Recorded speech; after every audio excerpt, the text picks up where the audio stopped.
Kuching City hancurkan rekod tanpa kalah Selangor dalam pertembungan sengit di Stadium Negeri. Kuching City lenyapkan Selangor 2-1, buat rekod Selangor hancur.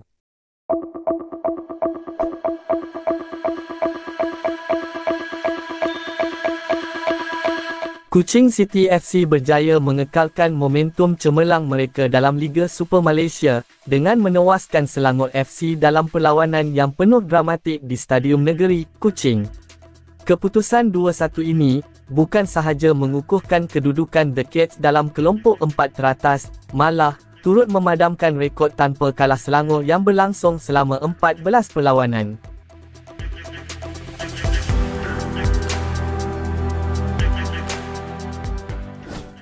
Kedua-dua pasukan memasuki padang dengan misi yang jelas, mempertahankan rekod tanpa kalah masing-masing.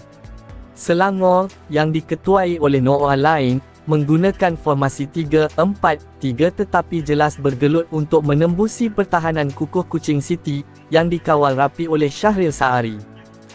Perlawanan ini, tidak kurang panasnya dengan beberapa insiden tegang, termasuk pertelagahan antara penjaga gol Kuching City, Shahril Saari, dan pemain tengah Selangor, Yohandri Orozco. Pengadil Nazmi Nasaruddin terpaksa melayangkan kad kuning kepada Shahril pada minit ke-23 selepas insiden tersebut. Penyokong Kuching City bergembira apabila Ramadan Saifullah berjaya menyumbat gol pendahuluan pada minit ke-26. Ini merupakan gol ketiga Ramadan sejak menyertai The Cats secara pinjaman dari Johor Darul Ta'zim, JDT. Selangor FC cuba mencari penyamaan, tetapi separuh masa pertama berakhir dengan kedudukan 1-0 memihak kepada tuan rumah. Pada separuh masa kedua, menyaksikan hujan lebat mula membasahi Stadium Negeri, namun ia tidak menghalang kedua-dua pasukan daripada terus bermain dengan penuh semangat. Selangor membuat dua pertukaran strategik dengan memasukkan Mukhairi Ajmal dan Zikri Alili, yang berjaya memberikan impak segera. Mukhairi berjaya menewaskan Shahril pada minit ke-51, selepas menerima hantaran tepat dari Alvin Fox, menyamakan kedudukan 1-1. Namun, kegembiraan Selangor tidak bertahan lama, kerana Ramadan hampir menjaringkan gol kedua untuk Kuching City 2 minit selepas itu, tetapi percubaannya diselamatkan oleh Kalamullah Al-Hafiz Madrowi. Pada minit ke-85, Jimmy Raymond muncul sebagai wira Kuching City dengan menjaringkan gol kedua, menerusi hantaran yang gagal dibaca dengan tepat oleh Kalamullah. Gol ini akhirnya menjadi penentu kemenangan The Cats, walaupun Selangor terus mengasak dalam minit-minit terakhir.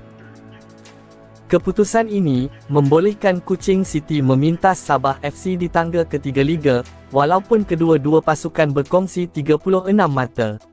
The Cats memiliki kelebihan bolos yang lebih baik berbanding Sang Badak, sementara itu, Selangor kekal di tangga kedua dengan 46 mata. Selangor kini perlu bersedia untuk menghadapi cabaran besar seterusnya, apabila berdepan dengan Terengganu FC pada 5 April. Kuching City pula, akan berehat seketika sebelum berdepan dengan juara bertahan, Johor Darul Ta'zim pada 17 April ini.